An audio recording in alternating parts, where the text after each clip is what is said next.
guys, welcome back to another episode of Andertons TV. Today I am joined by the wonderful Tom Quayle and Martin Miller, Hello. who, as you have probably heard, are quite good on the guitar. Well, thank you.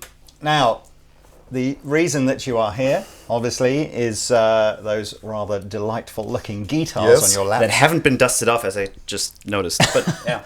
But before we get into that, tell the guys that perhaps aren't too familiar with what you've done, kind of your musical careers to date. Should we start with Tom? Sure. So I started playing quite late. I started when I was 15. My dad is a phenomenal guitar player. Oh, cool. Sounds like Tommy Emmanuel. Wow. Which is pretty cool. So that's why I don't play acoustic. So I started when I was 15, got into Steve Vai, Joe Satriani, the usual route, and then got really into fusion and jazz very quickly. So I did a jazz degree at Leeds College of Music, graduated years and years ago, hence the fact I have no hair left now. And since then, have done all sorts of things. So back in the day, tons of teaching, did the usual route, tried to be a jazz musician, and realised very quickly that there was no money involved at all. Got my phone bill cut off, couldn't afford to eat, was eating cold beans out of a can.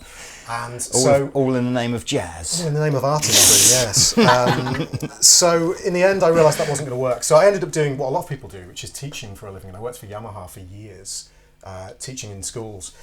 And then YouTube happened. Yes. So I guess 2006, 2007, something you know all about. Yes. And started, actually, first of all, MySpace happened. So I was posting videos on MySpace. That's how we met. That's how we met, yep. Yeah. Suddenly started realising that these stupid little videos filmed with one of the old plastic body white MacBooks, terrible quality 480p webcam, was getting quite a lot of views. And so I set up a YouTube channel and started posting videos. Again, appalling quality. And back in those days, you could get a lot of views very quickly because it wasn't saturated like it is now. Yeah. And then did a guitar competition of all things called Guitar Idol. The first Guitar Idol. And got into the finals, and from there started working for a company called Lick Library. Yes. And did tons and tons of teaching material. A lot. Yes. And that just led to all sorts of other things. So working with various different companies, doing tons and tons of video content, playing at all sorts of trade shows, doing masterclasses all over the world. Playing with this guy a lot, because we met via MySpace and then the Petrucci Forum, the John Petrucci Forum. So we want to say thank you to John. Yeah. And, since then we've played together a bunch, clinic tours for the guys at Laney and Ibanez and so on and so forth. So it's been an interesting journey, not the standard musician journey that a lot of people think of. It's the modern musician Things have journey, changed, yeah, exactly. People say, do you play in a band? And it's like, well, no, actually, just do solo stuff. And that's really how it's transpired and worked out. So it's been very, very interesting and cool. To make a living. We shall talk a little bit more about influences and more detail about your journey. But yes, Martin, again, same story from you, please. Martin Miller, 33 years old, from Leipzig, East Germany, born behind the wall, made it all the way to the west, to the Western world. We kind of, if we think about it, we have pretty much the same biography. Yeah, very similar. As far as the whole music thing goes. Started playing around the same age, maybe 13 or so. Actually a little bit earlier than that, but started taking lessons when I was 14, 15. Got into the whole guitar thing a bit more seriously at age 16 and finally enrolled in jazz college, just like Tom, at age 19, I want to say. Is it 19, 20? It was in 2004. It was that long ago. Graduated, went on a bit of a depressional phase with nothing to do and no way of figuring out my life. So I eventually bought a webcam, started making guitar videos online, got a bit of traction on them, and hooked up with Tom from MySpace, as we said. And then for some reason built a bit of a reputation, which led to an engagement with Jam Track Central in 2011. A lot of people asked me, how did you get into Jam Track Central? What did you send to them? It was kind of funny. I didn't do anything. I was completely passive about it, which is kind of true for all the big cornerstones in my career. Yeah, same here. Be it the endorsements, the signature guitar, the Jam Track Central thing. I've been passive about all these things and just did whatever I could do around it to make the likelihood increase, but I never actively pursued those things. They were always a byproduct, which is kind of cool. And in the last couple of years, I've released a solo album in 2013. Right now I'm working on the second one. In the last couple of years, been a bit of a brand ambassador, although that's not the correct word. So you will know, a bit on tour for Ibanez and Laney quite a bit. started teaching at Dresden College of Music, which is where I graduated. So that's kind of cool. Came full circle with that. Yeah, cool. And making tons of videos on YouTube nowadays, specifically with my band in the studio. That's like my new concept. Like it took 12 years for my YouTube channel to get a decent amount of views, like proper amounts of views, and I don't want to say ironically, but luckily it's the very thing that I love doing the most is standing in a room with a bunch of people and playing music together. It's great for me that becomes the focal point of what I'm doing nowadays, because that's easily the most fun thing for me to do. Well, that's cool. Well, I definitely I think it's YouTube's opened up so many possibilities for someone to make a living in a non-traditional sort of way. Do you still, I mean, you touched on it. No, sorry, you touched on it a little bit about how this idea of being a YouTube guitarist is somehow kind of a second-class citizen to being whatever like a normal guitarist would be. Yeah. How do you, I mean, do you just think that's something that sooner or later people will get over it? I mean, I've got a funny feeling. Someone was telling me that like when television first came in, it was almost the same as radio. Like the radios was where all the proper guys were, and then and I guess before that, live would have been where all the proper guys are, and then radio. Is it? Do you just go generation conflict? Doesn't bother me, or I think it certainly doesn't. I mean, actually, we live in a strange dichotomy, Martin and I, because we don't class ourselves as YouTubers. Because I mean, like, I actually shot a video for my YouTube channel, my own YouTube channel, for the first time in about 7 months yesterday. I just don't upload content to YouTube anymore. I'll do live streams occasionally on Instagram, but I think the key point here is the industry, as in dealers, distributors, and manufacturers of products have bought into this whole thing.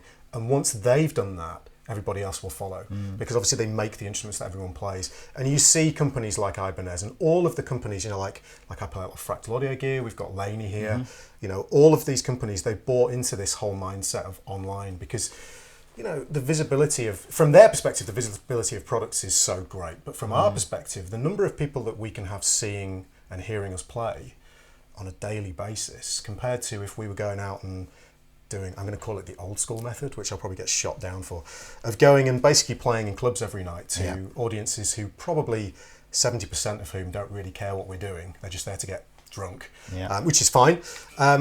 You know, potentially our audience is much wider and it's much more focused as well. So the people who watch our videos, they watch them because they want to watch them. Yeah. So we build up a following. You know, we can go anywhere in the world and we have a fan base. Yeah. And it's really interesting when we fly to places, and like I was in the Far East doing a tour for Laney last year, and we had 200, 250 people in a show. Yeah. And everybody's there to see you. Essentially what was me doing guitar karaoke, playing to a backing track. And that's amazing that people will turn up and see that, and there's no band there, and you know, people follow what you do because of YouTube. So I'm quite happy to say my entire career is down to, first of all, some hard work, but also YouTube, basically, and I think that's fantastic. I think the main difference between, let's say, a classic YouTuber and what we do is we don't make content that is tailor-made for YouTube. Yeah. We're musicians that make music, and we put the music online through YouTube. But we don't, at least for me, I don't specifically tailor my way of doing things for YouTube. It's just the platform that I use to get my stuff out of there. And to be honest, like my band videos get a lot of comments like, why don't you guys tour? Hey, you guys should be out there doing it for real and blah, blah. You know, I'm thinking if I get my band together, first of all, we're spread all over Germany. If we get together to go to Czech Republic and play in a club in Prague, we might end up playing in front of 20 people, having wasted a ton of money. Yep. And if we just get together, do a set of videos, we literally reach hundreds of thousands of people. And we have something permanent to look back on. So while I love being on stage and playing live, I think there's an absolute beauty about having your own like window to the world, as in YouTube, that you can just throw your, here's me, check me out. I think it's amazing. Yeah, and I think there's, you know, I mean, I've been lucky enough to meet bucket loads of YouTubers, and the one of the guys who I think is smashing it in a crazy way is Leo from Frog Leap Studios, and he's now touring his YouTube set, you know, and it's commercially viable, you know, because I get what you're saying, you know, the gigs where 50 people turn up and you lose $1,000 on a good day. Yeah, but he's now got to the point where, you know, he's pre-sold 300-400 tickets or whatever it needs to be at every venue to make it all work, and it's all. So I think it's I think YouTube just is the new record label. There's also, people always blame this on us, but people should look themselves in the mirror, because, you know, if we play in town, are you really traveling the extra mile to see us play? This is it. Because a lot of people, the types of people who always say, hey man, do an album, I'm going to buy it. Hey man, do a show, I'm going to come there. They are not usually the ones who end up coming and putting down the money. But I mean, that's really important, because as musicians, people forget that they think there's a romanticised idea of going on tour as Tom Quayle or as Martin Miller. Yeah. They don't think of the costs involved, but they also don't think, like, we have to make a living. Yeah. And YouTube, social media in general, offers so much potential for making a living that is potentially as good as you would have working in some decent finance job. You know, you can make, we have this kind of romantic notion, I mentioned it before, of musicians opening a can of cold beans and going, I'm going to eat these cold beans, but I am an artist and I'm doing the thing I want to be doing. This tastes foul, but yeah, here's some nice chords that I learnt last week. It doesn't work that way. You know, you have to make a living. Yeah. Especially as you get older. Especially as you get older. And I've got kids and stuff as well. I was just about to say there's a tipping point, I think, in most people's lives. We get a lot of staff leave Andertons. You know, they do their 2 or 3 years at music college, come and work at Andertons. And then at some point within that very, very crucial sort of 2 or 3 years before the grind gets you, it's like, I'm just going to do it. I'm going to fly the nest and eat beans and see what happens. Well, I've been there. Yeah, and I think those guys that go, I'm always just like, oh man, like, you know, good luck, because that's a brave leap. But you're right, there's a tipping point, and kids probably kids or mortgage or whatever. And then it's like, all of a sudden, priority number one is paying some bills every month, isn't it? So, but no, look, I'm loving the attitude that people like yourselves and Chappers and those guys have got now, of which is, I get it. I'm going to make all this music and just give it all away. That's not, but I'm going to do a deal with Ibanez or a deal with whoever, or Jam Tracks or Lick Library or whatever, and somehow or other, that's how I'll pay the bills. Exactly. And I just think it's amazing. It's just a totally, you know, upside down way of thinking of the traditional it leads people music to industry. your products, like through a funnel, leads them to your products where you end up making money. And of course, these days, you know, with digital commerce being the way it is, previously you would have to sell through a record label and they would take an enormous cut, then the publisher would take a cut, whatever. Now I can say lessons that I produce. So we both sell lessons for a living. You shoot the content, and the key is to have a passive income. You want to be sleeping at night and be earning money, because that way you've got chance to do things. So we can do stuff like this. Well, not like this because we're getting paid for this, but stuff like where we organise the tour for ourselves. I'm making a new album. So you've got time to do that when you want to. The only reason is because passive income. Money coming in. And we couldn't do that if we had to, like when you're teaching for a living, that's really, really difficult. If you've got to teach in person, your earnings cap is limited to a certain point and you have to put extra time in to make any more money, whereas these days that's not the case. Well, speaking of passive income, we should talk about your guitar. Absolutely. Nice link. So I was thinking that this is a great link, probably the best one I've ever had. I'm glad to be part of it. So look, I mean, it's super cool. This idea of more and more musicians now who have become well known through YouTube are being asked to co-design products. You know, we've done it through Chapman Guitars. You know, Ibanez obviously done it with you two guys. I see it loads and loads, pedals, guitars, all sorts. So let's get into this. Now, Tom, in fairness, I've known you for a bit longer, and I've followed some of your other products that you've done in the past, particularly the pedal. Yes. I mean, you got the pedal early doors, didn't 2013. you? 2013. It's been out for a while. Than that. No, well, I've been using the stuff since about 2011, but the pedal debuted at NAMM 2013. Okay. Which seems like such a long time ago. And that's always been a popular. So anyway, so we'll do some sweep overs of the boards, but this is Tom's Wampler pedal, which was actually one of the first sort of like 2-button distortion pedals that I ever really remember. Yeah, that you could stack in either order. And Wampler aren't paying for this video, so we're just going to move on.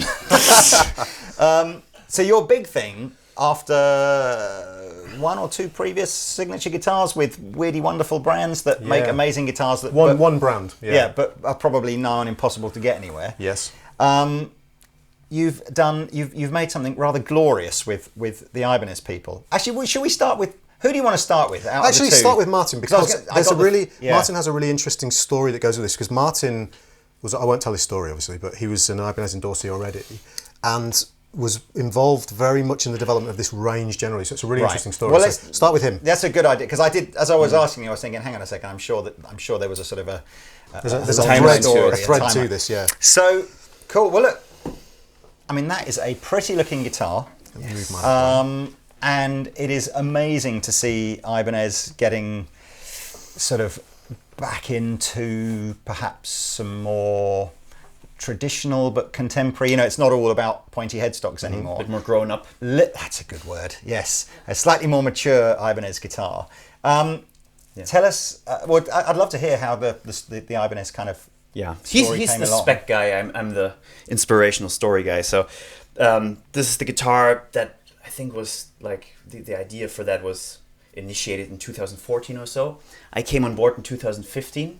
So pretty early on in my Ibanez endorsement, at which time, by the way, I knew nothing about these guitars were going to happen. So a couple of months down the line into my endorsement, I was doing clinics and eventually got an email saying, hey, Martin, we want to involve you in this new secret guitar project, which is amazing because, you know, like I feel like an absolute nobody, and like one of the biggest guitar companies in the world knocks at your door and says, we want to know what your opinion is on this. So they actually came flying over from LA and Japan, got into my little flat. I had to borrow some chairs because I only owned 2 chairs at the time. So did you give them cold beans in a can? Yeah. So everybody could be seated, and then we just went through stacks and stacks of folders and files with headstock designs, logo designs, neck profiles, body shapes, pickup configurations. I was just giving my 2 cents, and Lee Wraith, who's sitting over here, was involved in that as well as a bunch of other guys around the world, and that was an ongoing process for, I would say, 2 years or so, a little longer than that. So you got to see some of the AZ guitars before. I own some of them. He has some prototypes. I have 2 prototypes at home from this. So, but that's what I'm saying. So you were seeing that project long before we saw it as a dealer. Yeah. I was at one point I was owning a guitar for a couple of months, and I couldn't even post about it. Couldn't even take a picture. It was just in my hands. So, yeah. And then when the whole process came to an end, and like they were setting up the marketing stage for it all, they said, "Hey, we want to thank you for your contributions to the range. How do you feel about having a signature guitar?" And what? That was the closest I've ever been to crying about anything related to my career, and that in private. So yeah, that's how this guitar ended up in my hands. So I basically had to do just very little tweaks to the actual AZ design. Yeah. Although you've got a few, because the pickups are unique to that guitar, aren't they? No, what is unique to that guitar is the mahogany body. But so they're the same pickups that are on the AZ series. Yes. Are they? Okay. Cool. So I thought you said but earlier that they'll end up sound different because it's the mahogany body and the flame maple top. So now, where did that inspiration come from? That is just me looking back at all my main guitars from the last 15 years. Every guitar that I played for 4 or 5 years, and I was a student, eating beans, owning one guitar at a time. Those guitars all had one thing in common: they were all mahoganies. Yeah. I started out on a Les Paul back in the day. Then I had a couple of Ibanez's with mahogany, like the Andy Timmons signature, the AT300. I had that for many, many years. And then I played a bunch of J Customs when I became an endorsee, and I always was drawn to the mahogany sound for some reason. That is just what I'm hearing in my head. Yeah. And I was very pleased to feel how heavy it is. It's not too bad, actually. Like my J Customs are way heavier than this. It's just like it's not like a super lightweight basswood guitar or something, is it? But it's not heavy. But if you took one of my J Customs at home, they're like proper heavy. Yeah. This one's is actually all right. You can play standing up with it all night. And are you basing because the necks, certainly on the AZs that we've had in the store, they're not wizard skinny typical Ibanez necks. They feel much more grown up, I suppose, for want of a better word. But so it's got a sort of a contemporary Strat kind of feel to it. Yeah, but still modern enough to be playing all the wiggly stuff on it. So it's not like a proper vintage neck. No, sure. Not a baseball bat. No. And then is it an Ibanez own tremolo system? Just yes. But based on, almost looks like it's based on a Goto 510. Right. Exactly. But with improved saddles, like these giant titanium saddles for extra tuning, stability, sustain, plus the spacing got decreased just a smidge to make like playing feel a little bit easier, like all the modern stuff, string skipping and that kind of kind of stuff. It's a really pretty colour, I must admit. It's a lovely colour. Tab. So give us some, can you just take us through maybe some of the tones on the guitar and what I don't even know what that switch does that's on it? Yeah, Tom can tell you more about that in a second. Okay. Like I can just show you some of the main sounds that I use. That'll be...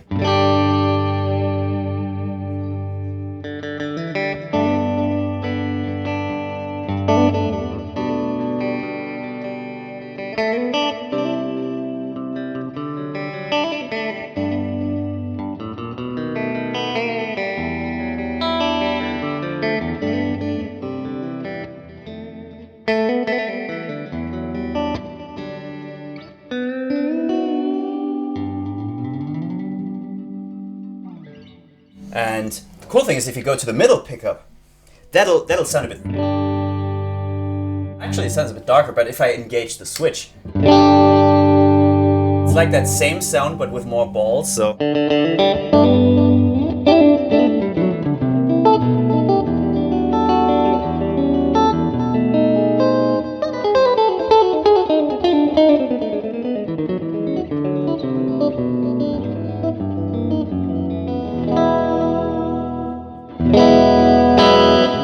And then the other thing I do is if I go to the neck pickup and roll down the tone knob, I get like a... I even use a different pick for that, a jazz pick, as you may guess. I get like a faux jazz sound.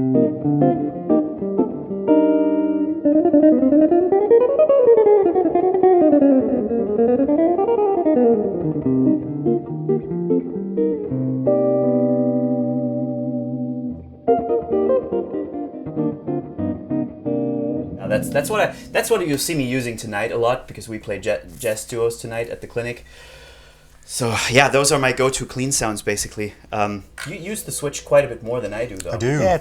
So yours, I'll jump between the two as kind of questions come up. So obviously, the most obvious difference, you've gone for an HSS configuration, which is what I always. In fact, anytime I had a humbucker, like when I used to play the other guitars, the $6,000 crazy boutique high-end guitars, they're amazing, but they built me guitars with humbuckers, and I never felt 100% comfortable.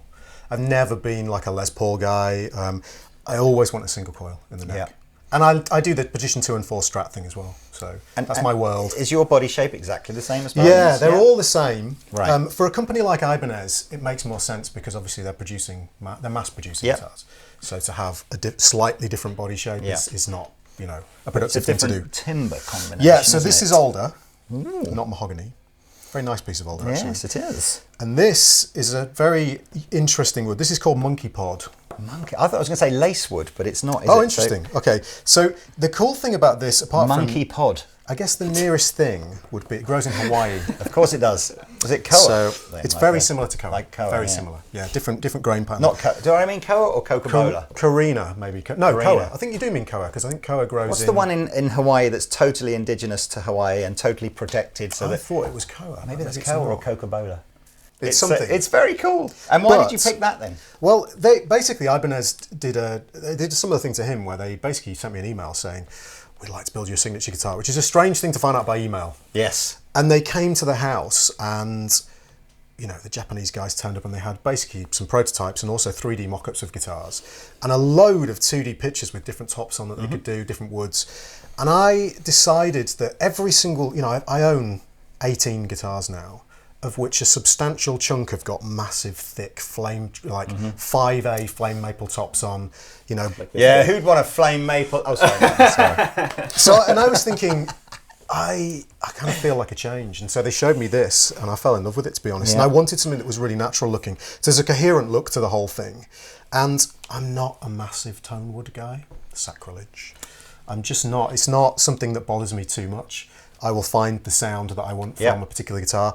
And also this is quite lightweight, which was nice. But the cool thing about this is every single guitar looks completely different to the next, which is cool, but also some people are like, I don't know which guitar I'm going to get. But some of these are, like I'm receiving one of these next week, which is unbelievably figured. Right. It's more like Carina or Koa. Yeah. So if you looks like it's got hair. Yes. I mean, it's literally like it's been I'm not going to say what I always say. We made a thing. No, I'm not saying it. I'm not saying it. I'm not saying it. But yeah, it does look like hair. It's pretty cool. You better stop. I really want to say it, but I'm not going to. Say it. Come on, say it. No. Don't tease. Say it. It looks like Chewie's fur from Star Wars. That's fair enough. I thought you were going for something much worse. But anyway.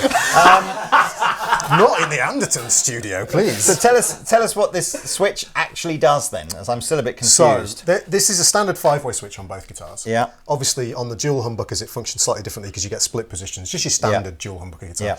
On this one, very similar as well. You get super strat. So obviously, in the bridge position, you've got the humbucker on its own. Yeah. And actually, if you use the switch, you won't do anything to the humbucker. Right. But they call this the alter switch. And the whole thing together is they call it the dynamics system.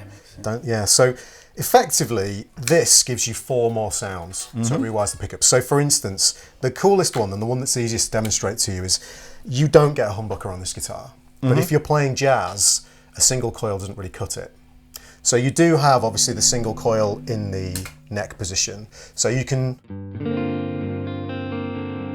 If I turn the bright switch on in the amp, it's a little bit better. So this is... That is without a doubt a single coil tone.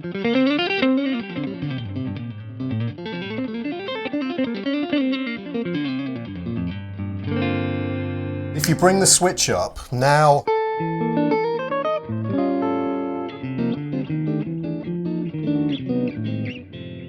It's much fatter. So what's happening is it's wiring these two in series. Right, okay. It's like a wide humbucker, basically. Exactly, it's like a wide humbucker, which is cool because you get a little bit more definition, actually. But say, for instance, you go into this position, if you've got the switch down, you've obviously got these two together. Yeah. Parallel, whatever it will be. Flick the switch up, you now get these two together. Oh, okay. So you can do like a Telecaster kind of sound. So it really gives you a load of options. So on the HSS, you get 9 sounds. Annoyingly, on the dual humbuckers, you get 10. For the same price, I mean. Is there a bit of competition going on here? Are you tracking yours? You know, we're in a very unique situation where 2 pals get a signature instrument from the same company at the same time. So there's a very unique banter going on between us. Are we allowed to say who's winning at the moment, or is winning? Well, it depends on the country. It depends on the country. It depends on the country completely. Are you more popular in England? You're more popular in Germany? Is that how it's kind of going down? Is it? Yeah. Might be. We don't have any figures yet.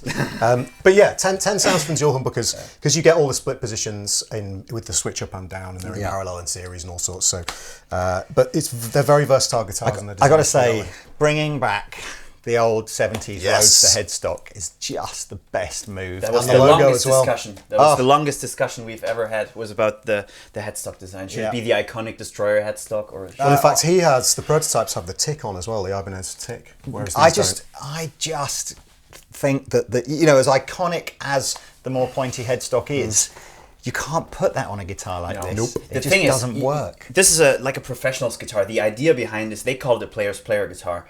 So this is the kind of guitar when you're not in a touring band, but you're a touring musician and you go around the world and you have one guitar to take, and you want to be able to do the shred thing, but you also want to be able to turn up at a church gig or something. And you cannot turn up with a pointy headstock. It's just inappropriate. Unless you're John Mayer. And then you can. Probably. But other than that. No, I totally get it. It's these look... Yeah. I think it's when you said it, I feel bad saying it really, but it is a grown-up Ibanez guitar, isn't it? Yeah, I feel really bad. Not everybody wants to be grown up. Steve Vai on the phone going, I'm grown up! It's like, I know, I'm sorry. Delete. I still own like a purple RG550 with pink knobs on, and that's cool, but this... Like I always remember going to jazz college with an RG770. Yes. With gold hardware. Of course you did. Yeah, and within 3 weeks, I'd got rid of it and got a 175. Yeah, you have a stigma on your forehead immediately. Whereas with this, you could totally turn up to pretty much any gig. Yeah. And you could play these guitars, and it would be appropriate visually as well as all. It's kind of cool because when you show up with a guitar like this, as opposed to an RG, people won't pass a judgment on what is about to happen so easily. The shred. I get that completely. And there's lots of guitars. Yeah, it's the 100% guitars that you sell in the store. You can go. People are going to make a judgment about you, and these are. It shouldn't matter, but it does. Yeah. But these, as you say, these are a little bit more. What's the right word? I was going to say vanilla, but that's a bit unfair, isn't it? But it does. You haven't got tattooed across your forehead the kind of guitar player that you're going to be. When exactly. Mysterious. That's maybe what these are. Mysterious. I like it. So I do like these. Now these are obviously only available as Japanese made guitars. These particular ones, yes. So right now, if somebody wanted something like this but was in a different, couldn't quite afford that, they'd be looking at more of the Indonesian premium AZ guitars, range. But no signature. But then no signature of YouTube. Yeah, no passive income. Is no mahogany. Saying, isn't it, right? No Chewy from Star Wars and no mahogany. Exactly, yeah. No, I think these are beautiful guitars. And, and I've got to be honest with you. Do you get fed up with people saying... I know what you're going to say. Yes, shall I just not say it? You can say it, it's fine. But do you get fed up with people doing the Guthrie comparison? For this one in particular, actually it's really interesting because I put them... It's an obvious comparison to make. And you could sort of go down a cynical route of saying, oh, I can see why Ibanez did that. Yeah. But actually, if you put them next to each other, there are some significant differences that make them... I mean, he's got a flame top for crying out loud. Yeah. You know, it is a... And it's a basswood body, I think, It's only because it's slightly sort of on the browny sort of... Yeah, you brown, know, so, exactly. Yeah. And inevitably... Actually, it must be annoying as well. I think anybody... Brown hair.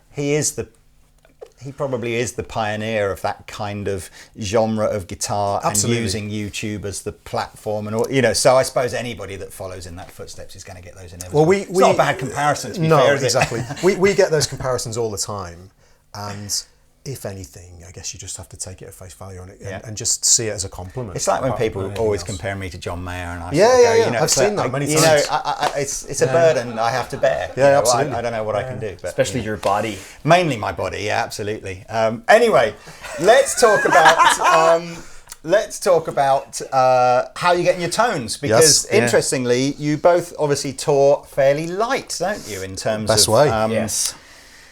I was, must admit, I was very pleased to see the amplifier getting some love.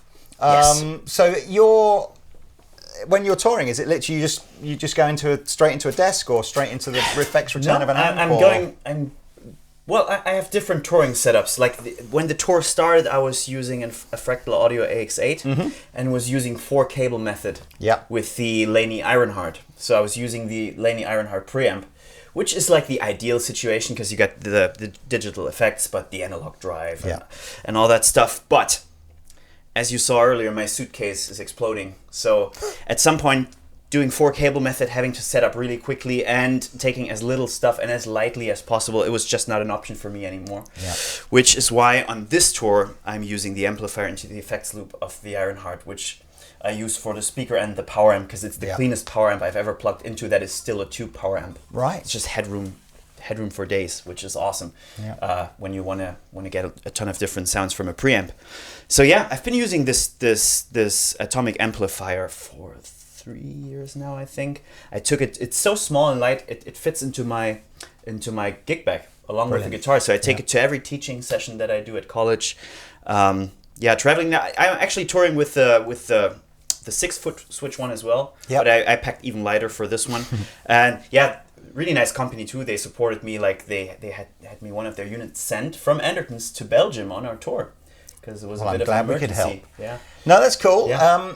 And then Tom, yours is your pedal. Yes. Again, into the front of an amplifier? Always into the front of a clean amp. And I was also using the AX8, but my AX8 has been travelled so much that it's now not in the best condition. Retired, has it? It's not been. I use it for all of my video work. Right.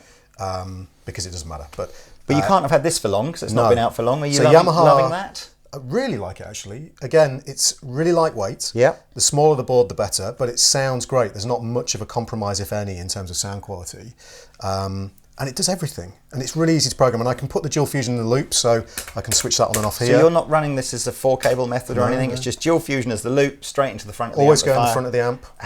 Are you a bit sort of like, I don't really care what the amp is, or is the so long as it's got a good, your favourite? Obviously, this is what I use. I own one of these. It's my main amp, so I genuinely use one of these. It's not just for this video. Yeah. I use the 2x12 version, and it's because, again, sort of similar sort of story. So I was using these insanely expensive hand-wired amps that you could only get in North Carolina. Right. And they were amazing. But then the guys from Laney, we'd played at the booth and the guys at the NAMM show, and the guys from Laney had said, come down, we're only 2.5 hours away from where you live, and try the Lionheart. Yeah. And I was like, I'll go and try it, but I'll stick with what I've got. And it sounded almost exactly the same. I think the needs of the touring guitar player become a bit different, don't they, in the sense of being supported when something goes wrong becomes more important than having a £6,000 amplifier. So I mean, I've turned up and done clinics where it's like, okay, well, I need something that was like the amp I was using, and a Fender Twin arrived. And it must have been the most mid-scooped. I know they're mid-scooped anyway, but this was like, and I plugged everything in and I was like, okay, well, this is going to be a terrible clinic because the tone is appalling. And I am really badly affected by tone. Yeah. So having the consistency is actually really useful with a company like Laney, so it's good. Yeah. But again, simple setup, the simpler the better.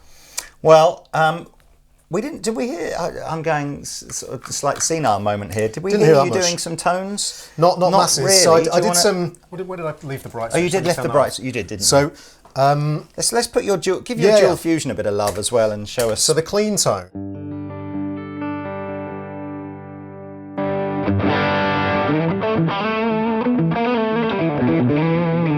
I like dark sounds.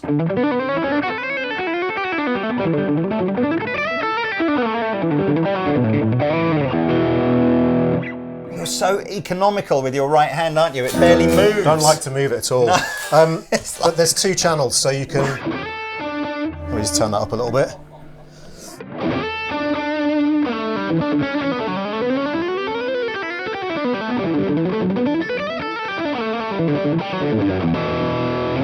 So it's not like a super kind of focused rock sound. It's more of a kind of lead. Like the legato thing works really well for that. Is your neck profile the same as Martin's guitar? They're both 12-inch radius. The neck profile is the same. Yeah. Because actually the first thing I tried on these guitars was the neck, because I got whisked into this tiny booth at the NAMM show on the Ibanez booth, and they gave me a neck. I was like, what's this? Right. And immediately fell in love with it. That's great. I mean, that's when we did the AZ video. Yeah. Must have been beginning of this year. I remember. It was without doubt my favourite Ibanez guitar, and probably the only Ibanez guitar that I would realistically ever see myself as owning. But they play great, and I was doubly pleased from an Andertons perspective because we, for whatever reason, some of it because they didn't need us, and some of it because we didn't want it or whatever. We've never been a Sur dealer, and I always felt that we didn't have anything specifically to go to that customer. Well, we had we had like, if you're just buying a Sur because it's you want a Fender Strat, obviously we can go, of course, have this. Yeah. We can sell you a very nice Fender Strat. But if you really wanted that contemporary take on the Strat, we didn't have anything, and so the Ibanez was, it just totally ticked that. I suppose we had the Guthrie Govan, I suppose, but even that. You can't get those. They're in minuscule production. But, yeah, whereas not these specifically, but the AZ range, AZ range particularly is mass production. So yeah, you can get them very easily. Yeah, and I suppose in fairness, these you use the term mass produced. Very, very loosely. I think what because we can't get. So these in particular are not like the AZ range in general is obviously. I see what you mean. It's like an RG. You could walk into almost any store and buy. But these are a little bit more kind of slightly harder to find, I guess.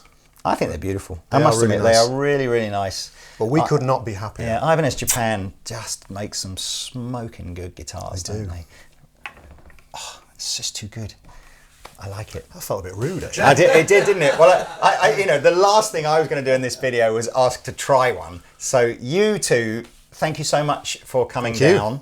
It's been a pleasure. I wish you luck looking forward to tonight. Hopefully some of you guys, by the time that will have seen these two on tour, but the video will go up after the tour's finished, unfortunately. So anyway, hope you caught them. Plug yourselves shamelessly. Where can people find out more about you? So go to www.tomquayle.co.uk. Super. And you can find all sorts of info there, buy lessons, do all sorts of things. And obviously Lick Library as well. People can check out their website. And Martin? www.martinmillerguitar.com is my terribly out-of-date website. So instead you should be checking out YouTube. Just search for Martin Miller. You find tons of videos there. Jamtrackcentral.com, now called JTC. There's all my instructional products. Oh, that's good. Well, I'm really looking forward to seeing it tonight. Thank you both very much for coming down. Thank you very much. It's marvellous to meet you, finally. Yes, well, are you going to play us out, perhaps? Marvellous. I shall sit and admire. And by the way, don't bother trying to copy any of the chords that you see Tom playing, because he's got a funny tuning. You using the same tuning? Standard. Your normal tuning. I'm a normal guy. Copy Martin's chords. Don't copy Tom's. They won't sound good in your normal tuning. Sorry. Anyway. Thank you very much, guys. Thanks for watching, and we shall see you next time. Bye.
Just one more time, but with feeling this time.